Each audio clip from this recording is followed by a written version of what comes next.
আমি হাসবো না কাঁদবো আসলে আমি নিজেও বুঝতে পারছি না।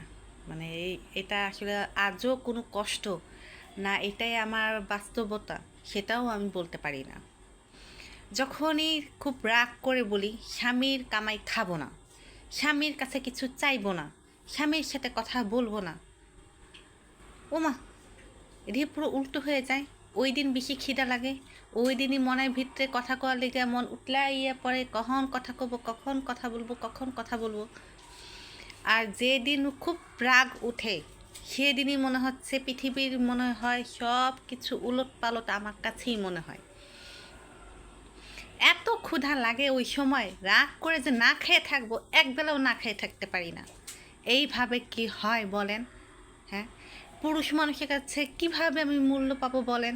আমার স্বামীর সাথে যদি আমি রাগই করতে না পারি তাহলে আমার স্বামীকে আমাকে কখনো মানবে? হ্যাঁ, কি একটা জ্বালায় আছে আমি বলেন তো। আপনারা অবশ্যই কমেন্ট করে আমাকে জানাবেন যে কিভাবে রাগ কন্টিনিউ রাখা যায়, কিভাবে রাগটাকে দীর্ঘ সময় রাখা যায়, কিভাবে রাগ বজায় রাখা যায়। এগুলো আমাকে অবশ্যই টিপস দেবেন। আমার এগুলো খুব দরকার, কারণ আসলে আমি আমার স্বামীকে সহজে মানায় নিতে পারি ঠিকই, কিন্তু আমার রাগটাকে তাকে বুঝাইতে পারি না।